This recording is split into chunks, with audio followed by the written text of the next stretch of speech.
Hello everyone. तो अभी हम लोग देखने वाले हैं memory organization of 8051 microcontroller. यानी मेमोरी यहाँ पे जो यूज कर रहे हैं हम रैम और रोम को। तो रैम को जो यूज कर रहे हैं और रोम को यूज कर रहे हैं, किस तरह से ऑर्गेनाइज किया जाता है, यानी इसका आर्किटेक्चर क्या होता है, किस तरह से हम लोग इसको फ्रेम करते हैं, वो सब सारे चीज को देखने वाले हैं अभी। तो आप देखिए यहाँ पे ध्यान से, और हर एक चीज समझ आएगा। और आप लोग सबसे पहले नोट्स को अच्छा से मेंटेन कीजिए, नोट्स बनाइए, उसके बाद नोट्स को सामने रख करके आप वीडियो देखिए। आपको पहले ही बताया, सब सारा समझ में आएगा। ठीक है, तो यहाँ पे हम बात करते हैं कि यहाँ पे जो इंटरफेसिंग हम लोग देखने वाले हैं, जो किस तरह से हम एक इंटरफेसिंग करेंगे। इससे पहले आप लोगों को बताया, रैम के बारे में बताया, रोम के बारे में बताया, और सब जो स्टोरेज डिवाइस, रैम कितना स्टोरेज करता है, रोम कितना करता है, वो वही चीज को अभी देखने वाला है। मैक्सिमम कितना कर सकता है, मिनिमम कितना होता है। तो अभी हम आपको बताएं कि रोम जो होता है 4 KB का होता है, वो मिनिमम होता है, और मैक्सिमम क्या होता है 64 KB का होता है। सारा का एड्रेस भी हम बताए थे। तो वही चीज को आज हम देखने वाला है, किस तरह इसको हमने इंटरफेस करते हैं माइक्रो कंट्रोलर में। तो आपको बता दें कि इसका जो मेमोरी ऑर्गेनाइजेशन जो है, इसका अगर आर्किटेक्चर की बात करें तो हार्वर्ड आर्किटेक्चर बेस्ड यहाँ पे होता है। जो हार्वर्ड आर्किटेक्चर जो होता है वो आपका आर्किटेक्चर डायग्राम ऑफ ये है। ये इसी तरह के यहाँ पे मेमोरी ऑर्गेनाइजेशन इसी पे आर्किटेक्चर बेस्ड होते हैं। ठीक है, आपको नोट्स में एक और लिखा हुआ है भाग 91 आर्किटेक्चर। तो ये कोई इसका अर्थ नहीं है, लेकिन जो बेस्ड होता है वो हार्वर्ड आर्किटेक्चर डायग्राम जो होता है, इस पे आपका मेमोरी ऑर्गेनाइजेशन माइक्रो कंट्रोलर का बेस्ट होता है। जिसमें हमको देखने से ये पता चलता है कि हार्वर्ड आर्किटेक्चर में आपको दिखाएंगे इसमें आर्किटेक्चर डायग्राम, जो हमारा मेमोरी है, रैम है, रोम है, और किस तरह interconnected with ALU, CPU and register से रहता है। उसके बाद इनपुट डिवाइस, आउटपुट डिवाइस से रहता है। तो आपको हम बता दें कि ये जो पूरा आपका है एक माइक्रो कंट्रोलर क्या है, ये आपका क्या है माइक्रो कंट्रोलर। आपको बताया कि ये एक सिंगल आईसी में क्या है बिल्ट है, जिसमें आपका डेटा मेमोरी अलग है और प्रोग्राम मेमोरी अलग है। डेटा मेमोरी को रैम बोला जाता है, प्रोग्राम मेमोरी को रोम बोला जाता है। डेटा मेमोरी जो होता है कितना है, तो ये 128 बाइट यहाँ पे क्या करता है, ये बताएं तो 128 बाइट ये इसका स्टोरेज होता है। और ये होता है 4 KB। रोम में कितना होता है 4 KB। ये इसके लिए हम देख रहे हैं कि डेटा मेमोरी के लिए स्पेशल आपका एड्रेस बस और डेटा बस यूज किया गया। प्रोग्राम मेमोरी के लिए स्पेशल आपका जो डेटा बस एड्रेस होता है वो स्पेशल यूज किया गया। मतलब ये दोनों को एक आईसी में तो बिल्ट है, लेकिन उसके साथ साथ इसका स्पेशल कंडीशन यानी स्पेशल केसेस दिया गया है कि ये अगर डेटा मेमोरी को ट्रांसफर करने तो इसका एक special address bus data bus होगा, जो कनेक्टेड होगा ALU, CPU, रजिस्टर, एनीथिंग कहीं से भी। ठीक है, यहाँ पे जितना भी है इसमें आपका रजिस्टर है, CPU है, ALU है, ये आपका यहाँ से इसी से इंटरकनेक्टेड है। यहाँ पे आपको आउटपुट डिवाइसेस है, ये इनपुट डिवाइसेस लगे हुए हैं। इनपुट डिवाइसेस यहाँ पे देख रहे हैं कि जा रहे हैं बाहर की ओर जा रहा है, तो ये आपका कम्युनिकेशन है। तो हमको यहाँ पे ये समझना है कि यहाँ पे प्रोग्राम मेमोरी और डेटा मेमोरी जो है, इसके बारे में अभी पढ़ना है। इसके बारे में हम पढ़ लिए, इनपुट डिवाइसेस आउटपुट डिवाइसेस के बारे में आप जानते ही हैं। लेकिन जो आर्किटेक्चर हार्डवेयर आर्किटेक्चर जो यहाँ पे हम बताने वाले हैं, वो डेटा मेमोरी और प्रोग्राम मेमोरी को बताने वाले हैं। ठीक है, हो सकता है कि प्रोग्राम मेमोरी कितना का होता है, ये 4 किलोबाइट का होता है। चलिए हम लोग फर्स्ट जो हम लोग बात करने वाले प्रोग्राम मेमोरी, यानी प्रोग्राम मेमोरी, यानी इसको बोला है रोम, और ये है 8051 माइक्रो कंट्रोलर। ठीक है, तो इसके बारे में हम लोग फर्स्ट इसके बारे में बात करेंगे, और सेकेंड डेटा मेमोरी के बारे में बात करेंगे कि ये दोनों किस तरह से यहाँ पे रहता है। तो आप बताते हैं आपको, यहाँ आपका रोम है, ये मेरा CPU है, ALU है और CPU है। ठीक है, तो ये आपका डेटा मेमोरी यहाँ पे आपको बताया जा रहा है। तो यहाँ पे आपको सॉरी यहाँ पे प्रोग्राम डेटा मेमोरी अलग है, प्रोग्राम मेमोरी आपका अलग है। ठीक है, ये दोनों आप समझिएगा।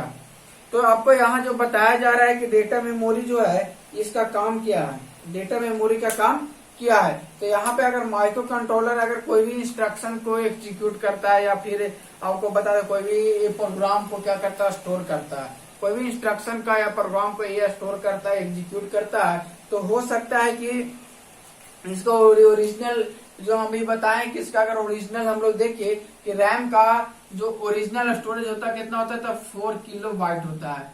क्या 4 KB होता है। अब हो सकता है डेटा मेमोरी को स्टोरेज करते करते हो सकता है कि डेटा ये क्या हो जाए, फुल हो जाए, यानी रोम का जो स्टोरेज है वो क्या हो जाए, फुल हो जाए। अगर ये फुल हो जाए और डेटा को हमको स्टोर करने की जरूरत पड़े तो हम लोग कहाँ करेंगे? अगर 4 KB से और ज्यादा हम लोग करने की जरूरत पड़े तो हम लोग कहाँ करेंगे? तो आपको बताया है कि प्रोग्राम मेमोरी मैक्सिमम कितने बीट का हो सकता है, तो ये 64 KB का हो सकता है। क्या हो सकता है? 64 KB का होता है। और यहाँ पे बात है, ये रोम जो होता है जो ओरिजिनल बना रहता है 4 KB का होता है। अब इससे ज्यादा होगा तो हम लोग इसको एक्सटेंड करेंगे, एक्सटेंड करेंगे कहां तक एक्सटेंड करेंगे? मैक्सिमम हम लोग 64 KB तक एक्सटेंड कर सकते हैं। तो आप 64 KB तक एक्सटेंड करते तो 4 KB तो ये है, तो हमको 60 KB और चाहिए। तो ये क्या है? एक आपका इंटरनल है। क्या है? आपका ये इंटरनल है। इसी तरह से अभी हम लोग को जो मोबाइल आता है उसमें क्या कहते हैं कि इंटरनल कितना जीबी है, मतलब जीबी है, तो हम लोग बोलते हैं 64 GB है। तो एक्सटर्नल कितना रहता है? तो आपको लिखा रहता है एक्सपेंडेबल 256 यानी 256 GB। तो आप अलग से मैक्सिमम कितना जा सकते हैं? 256 GB और एक्स्ट्रा लगा सकते हैं, जो कि एक्सटर्नल है। कहीं कहीं आपको बता दें, कोई ऐसा मोबाइल है, बहुत से ऐसा मोबाइल है जिसमें आपको एक्सपेंडेबल 512 GB होता है। तो वहां पे आप अपॉन जो इंटरनल आपका दिया गया है, चाहे 64 GB चाहे 128 GB जो भी है, या 32 GB है, तो इसके साथ साथ आप एक्सटर्नल भी यूज कर रहे हैं, तो एक्सटर्नल भी आप लगा सकते हैं। तो वही बात जो होता है कि इंटरनल मेमोरी यहाँ पे जो होता है 4 KB का होता है, और एक्सटर्नल आप 60 KB तक और लगा सकते हैं। एक्सटर्नल आप क्या करते हैं? 60 KB लगा, मतलब दोनों मिला के हमको हो जाएगा 64 KB, यानी मैक्सिमम हम यहीं तक जा सकते हैं। तो यहाँ पे जो बात आता है दो तरह का आता है, दो तरह, कितने तरह का? ये कनेक्शन 64 करने का दो तरीका होगा। तो कितने तरीका? दो तरीका होता है। दो तरीका में क्या होता है? फर्स्ट तरीका को ये होता है कि 4 KB प्लस 60 KB होगा, और सेकेंड तरीका ये होगा कि 64 KB हम एक्सटर्नल ही लगाएंगे, इंटरनल हम नहीं लगाएंगे। दो तरह की बात आता है यहाँ पे। 4 KB और 60 KB दोनों मिला के 64 हम लोग पुरा सकते हैं। और एक और तरीका हो सकता है कि 64 KB ही हो सकता है। यहाँ से आपको दो तरीका मिलता है, और किस तरह से फेजिंग प्रोसेस जो भी होता है आप जानते हैं किस तरह से, ये आप नोट्स पढ़ेगा सारा कुछ समझ में आएगा। जो मेन हम लोग को मतलब है उस चीज को समझेंगे। यानी इसका जब रोम को बात कर रहे थे कि इसका एड्रेस आपको बताए थे 4 KB का कि 0000H से लेकर के आपको बताए थे कितना बताए थे? 4 KB का जो एड्रेस हम बताए थे वो 0FFAH तक बताए थे। क्या? FFH तक बताए थे। ये 4 KB के लिए था। और 64 KB के लिए कितना था? तो 0000H से लेकर के आपका था FFFH, यानी ये मेरा मैक्सिमम एड्रेस था, ये मेरा 4 KB के लिए था। तो जो 64 KB के लिए जो एड्रेस लगाएंगे कहां से लगाएंगे? तो 1000H से लगाएंगे हम लोग FFFH तक, यानी एक एड्रेस तो हम रहेगा मेरा यहाँ से यहाँ तक, एक यहाँ से यहाँ तक, ये दो मिलकर के होगा। एक एड्रेस जो रहेगा सिंपली यही रहेगा मेरा, जो कि इसमें हम लोग इंटरनल का यूज ही नहीं करेंगे, जो भी यूज करेंगे एक्सटर्नल यूज करेंगे। तो इसका दो तरीका, चलिए हम वो दो तरीका को हम आपको बताते हैं कि दो तरीका कौन कौन से हैं। तो दो तरीका हम लोग देखते हैं वो कौन कौन से है, एक डायग्राम की मदद से आपको हम समझाते हैं। तो फर्स्ट तरीका जो हम देखने वाले हैं अभी, फर्स्ट तरीका जो हम लोग अभी देखने वाले हैं वो है, आप यहाँ पे बता दे कि फर्स्ट तरीका आपका ये है। फर्स्ट तरीका मान लीजिए कि पूरा मेरा माइक्रो कंट्रोलर है, ध्यान से समझिएगा। ये क्या? मेरा माइक्रो कंट्रोलर है। अब यहाँ से हम कोई एक्सटर्नल डिवाइसेस जो एक्सटर्नल जो है यहाँ लगा रहे हैं, ठीक है। अब यहाँ पे ये आता है, ये एक्सटर्नल है मेरा, ये क्या है? इंटरनल है, ठीक है। ये एक्सटर्नल, ये इंटरनल है। अब इसके साथ होता है कि ये मेरा 60 KB का, ध्यान से रखिएगा, ये मेरा 60 KB का, ये मेरा 4 KB का है। कितना KB का है? 4 KB। अब ये दोनों को इंटरकनेक्टेड करना है तो कुछ न कुछ यहाँ से लॉजिक लगेगा, कुछ न कुछ क्या लगेगा यहाँ से। अगर इसको इंटरकनेक्टेड करना है तो कुछ न कुछ इसका लॉजिक लगेगा। तो ये पूरा माइक्रो कंट्रोलर है। तो आपको एक पिन नंबर 31 जो पिन डायग्राम में हम बताए हैं वो अगर आपका याद होगा वो पिन था आपका एक्सटर्नल एक्सेस पिन। अगर आपका याद होगा एक्सटर्नल एक्सेस पिन होगा, अगर आपको याद होगा पिन नंबर कितना, तो 31 पिन डायग्राम में वहां पे बताए थे इंटरनल एक्सेस यानी यहाँ पे जो मेमोरी होता है उसको एक एक्सटर्नल और इंटरनल से ये कनेक्ट करने का काम करता है। तो अगर ये कनेक्शन को हम +5 वोल्ट से क्या +5 वोल्ट से अगर कनेक्ट कर देंगे तो ये दोनों ऑपरेशन क्या हो जाएगा, बिल्ट हो जाएगा। यानी +5 वोल्ट से डेट मीन इसका हम लोग इनेबल कर देंगे तो ये और +5 वोल्ट से कनेक्ट कर देंगे पिन नंबर 31 को, तो ये 4 kB और 64 kB ये दोनों क्या हो जाएगा, इंटरकनेक्टेड मिल करके दोनों 64 kB का हो जाएगा। तो पहला प्रोसेस आपको यही याद रखना है कि ये इनेबल पिन को सबसे ये पिन को क्या करना है, 1 करना है, दैट मीन्स ये इनेबल पिन करना है। ये इनेबल करेंगे तो ये दोनों कनेक्शन होगा विथ +5 वोल्ट पावर सप्लाई।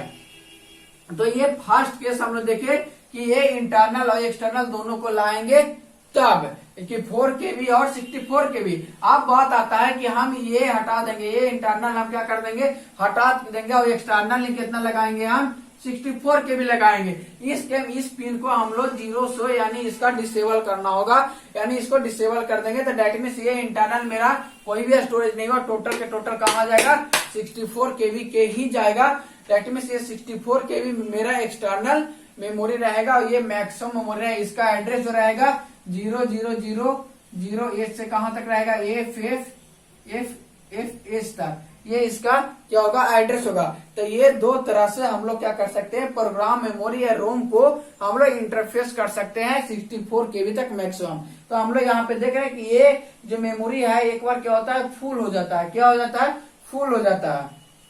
ये मेमोरी एक बार फुल होने के बाद यहाँ पे क्या होता है कि इसको हम लोग अधिक करते हैं, एक्सटेंड करते हैं। एक्सटेंड कहां तक करते थे, मैक्सिमम 64 kB तक करेंगे। तो आप यहाँ पे देखें किस तरह से हम लोग एक्सटेंड कर रहे हैं 4 kB टू 64 kB। करने का दो तरीका, फर्स्ट तरीका 4 kB इंटरनल प्लस 60 kB मेरा एक्सटर्नल, और सेकेंड तरीका कि no internal and 64 kB external, माने दोनों उसी पे होगा। और कैसे हो रहा है, तो यहाँ इनेबल एक्सेस भी जो है था, यहाँ पे जो हम लोग एक्सटर्नल एक्सेस स्पीड बात किए हैं इसके हेल्प से। ठीक है, तो ये तो फर्स्ट तरीका हो गया इसके लिए मेमोरी, प्रोग्राम मेमोरी को हम लोग किस तरह स्टोर किए। अब हम लोग सेकेंड देखने वाले हैं डेटा मेमोरी।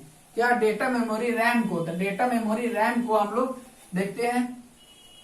तो चलिए यहाँ प्रोग्राम मेमोरी को कट कर दीजिए। अब यहाँ पे हम लोग क्या करने वाले हैं, डेटा मेमोरी को देखने वाले हैं।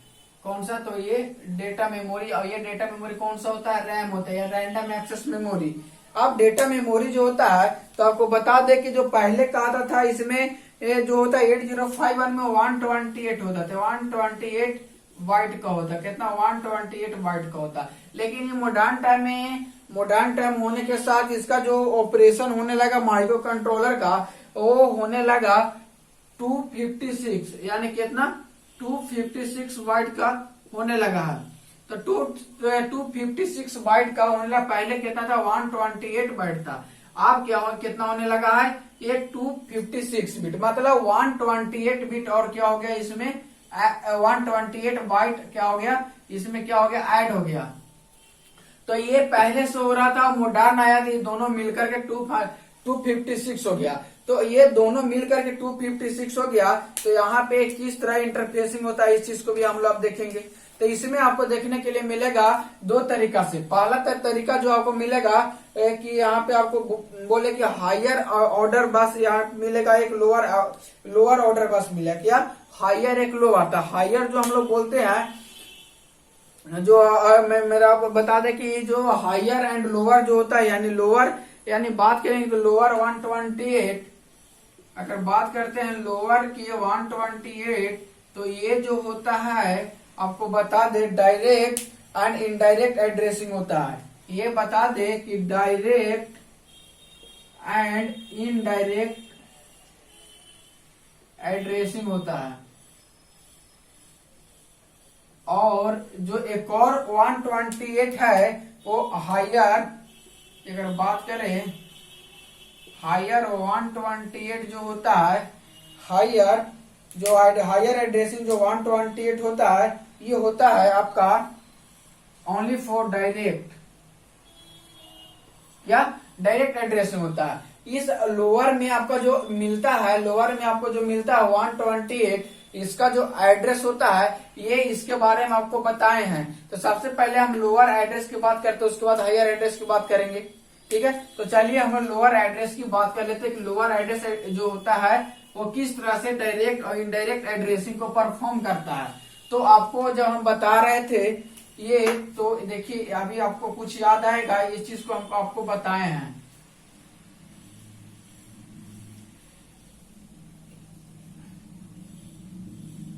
आपको ये हम बताए हैं, देखिए आपको बैंक के बारे में आपको बताए थे, याद है आपको, हम बोले थे कि आगे बैंक के बारे में बताएंगे। एक बैंक 0 था, बैंक आपका 1 था, बैंक आपका 2 था, सॉरी बैंक आपका 2 था, बैंक आपका 3 था, और ये जो ये मेमोरी एड्रेसेबल था, मेमोरी एड्रेसेबल, मेमोरी एड्रेसेबल, और ये था स्क्रैच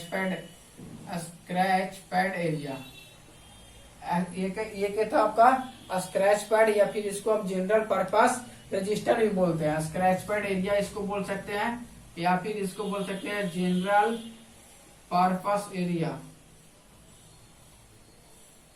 ठीक है, ये था 128 बिट। अब यहाँ पे सब बताए थे आपको कि हर एक बैंक कितना का 8 बाइट का था, कितना बाइट का 8 बाइट का था, 8 बाइट, ए भी 8 बाइट, ए भी 8 बाइट, ए भी 8, सब क्या था 8 बाइट,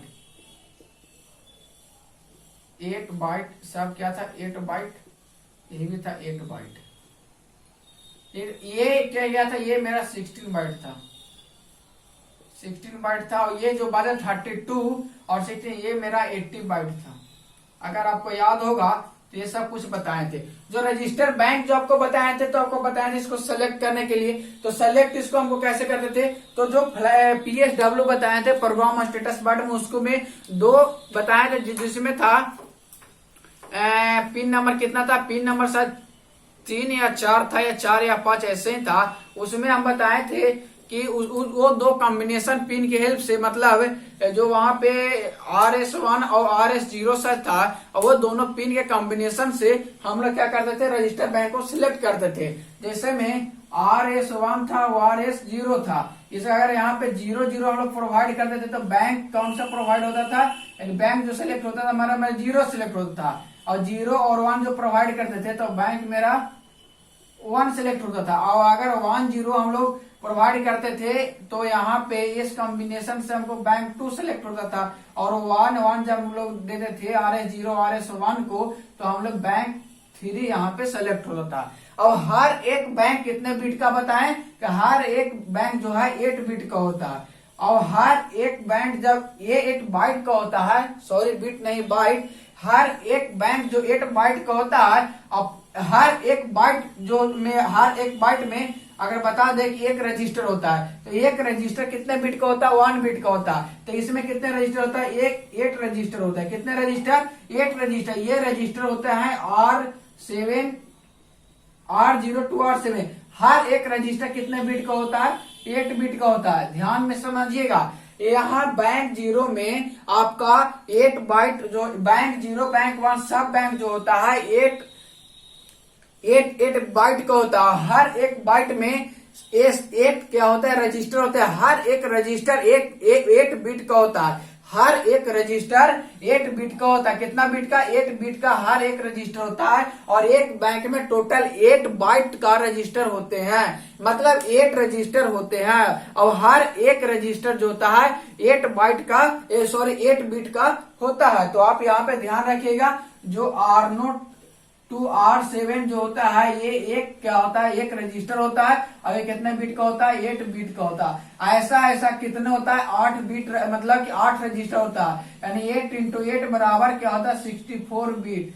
यानी यहाँ पे आपको देखने के लिए मिलेगा, जो एक बैंक में कितने बिट होता है, तो 64 बिट आपका होता है। एक बैंक में 64 बिट, और 64 गुने 4 यानी कितना, 4 बैंक है। तो इसको हम लोग कैलकुलेट करेंगे, तो 4 into 4 16, और 4 into 6 क्या होता है, 26 25 यानी इतना बीट का आपका क्या होता है बैंक होता है, और यही इतना बीट को अगर 8 से डिवाइड कीजिएगा तो ये आ जाएगा 32 बाइट।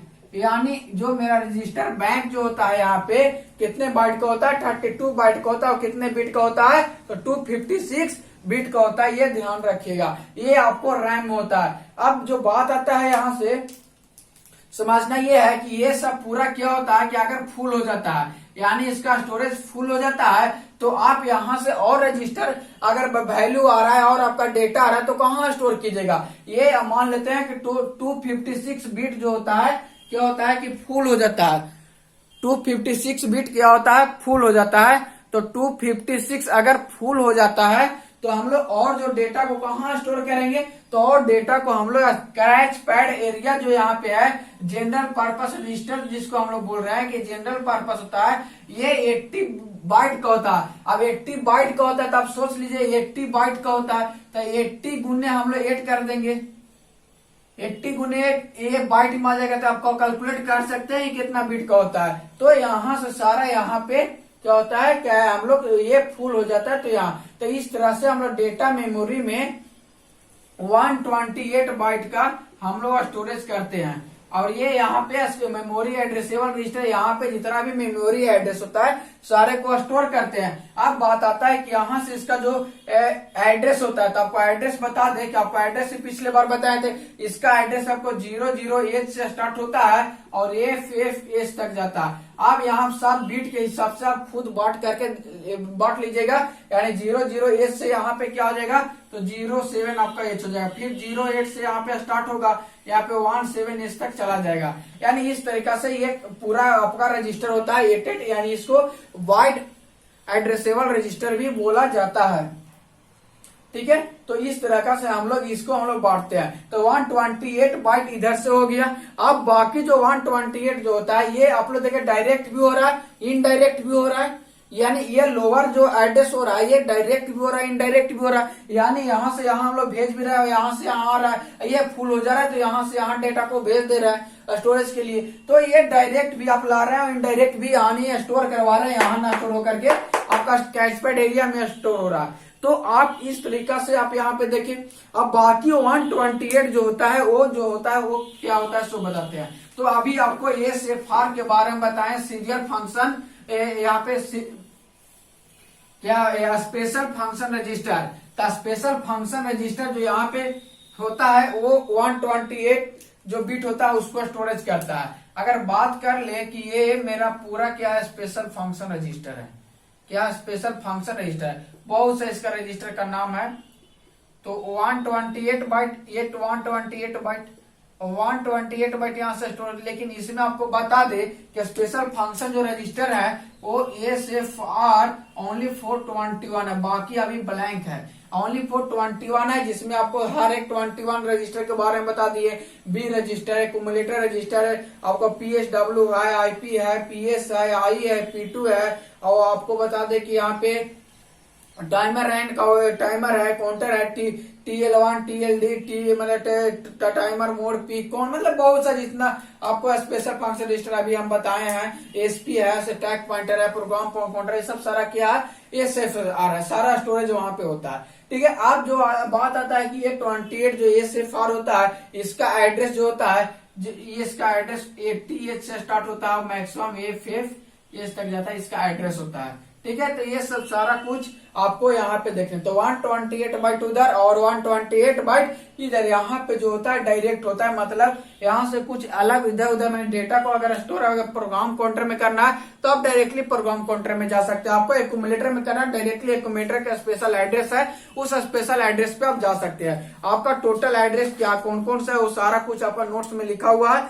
आप नोट्स में देख सकते हैं कि एक्यूमुलेटर का सिंबल क्या होता है, SCC होता है, उसका एड्रेस क्या होता है, EO होता है, एक्यूमुलेटर क्या होता है, EO होता है, H होता है। यानी इस तरीका से आपका सारा का वहां पे E0 है बी रजिस्टर का क्या होता है, बी रजिस्टर कितना एड्रेस होता है, आपको डीपीएल है कि क्या होता है, डीपीएच का क्या होता है, और अगर पहले पीकॉन का क्या होता है, पावर कंट्रोल जो होता है उसका क्या होता है, माने जितना भी है आपको ये यहाँ पर स्पेशल फंक्शन रजिस्टर सारा का एड्रेस आपका दिया हुआ। तो ये सारा का एड्रेस उस पर हम लोग क्या करते हैं, डेटा को स्टोर करवा सकते हैं। तो आप यहाँ पे देखिए अभी कि आप लोग पर डेटा मेमोरी और प्रोग्राम मेमोरी को किस तरह से हम लोग स्टोर कर, किस तरह इसका आर्किटेक्चर मेमोरी ऑर्गेनाइजेशन किया गया है, जिसके सहायता से हम लोग डेटा को हम लोग रख रहे हैं, किस तरह डेटा को हम लोग यहाँ पे स्टोरेज को एक्सटेंड कर रहे हैं। जब जहाँ 4 KB मेरा इंटरनल और रियल जो माइक्रो कंट्रोलर बनाया गया है उसमें जो रोम यूज किया गया है ओनली फॉर 4 KB का यूज किया गया है, तब 4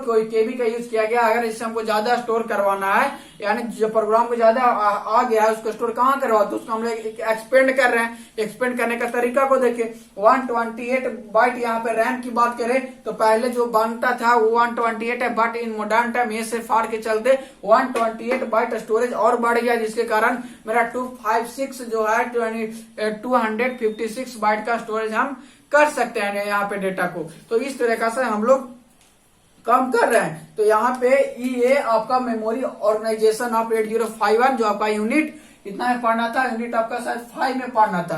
तो इस तरीके से आपका यूनिट 5 खत्म हुआ। तो वहां यूनिट 5 में आपको सबसे पहले पिन कनेक्शन था पढ़ना, 805 किस तरह से हम कनेक्शन करते हो, पैरेलल पोर्ट जो आपको पोर्ट 1 पोर्ट 2 पोर्ट 3 के बारे में पढ़ना तो बताएं। उसके बाद मेमोरी ऑर्गेनाइजेशन पढ़ना तो आपका ये है, ठीक है। तो इस तरह से आपका यूनिट 5 आज खत्म हुआ। नेक्स्ट जो आने वाला आपको यूनिट 6 और यूनिट 6 जो आपका है, आप सारे लोग पढ़े हुए हैं उस चीज को, एड्रेसिंग मोड और इंस्ट्रक्शन सेट। तो जो एड्रेसिंग मोड वहां जिनको समझ में आया था उसको बहुत इजी वे से यहाँ समझ में आने वाला है। इंस्ट्रक्शन सेट जो वहां समझ चुके हैं, यानी 8085 माइक्रो प्रोसेसर को समझ चुके हैं, वो उनको यहाँ पे भी बहुत अच्छा से समझ में आएगा। तो आई होप ये सारा पॉइंट आपको क्लियर हुआ होगा। और नेक्स्ट यूनिट 6 आपको वहां से पहले माइक्रो प्रोसेसर आप पढ़ लीजिएगा, वहां का इंस्ट्रक्शन एड्रेस मोड पढ़ लीजिएगा, उसके बाद ये पढ़ेगा आपको बहुत अच्छा से भी समझ में आएगा, ठीक है। तो इस वीडियो के लिए इतना ही। Thank you everyone.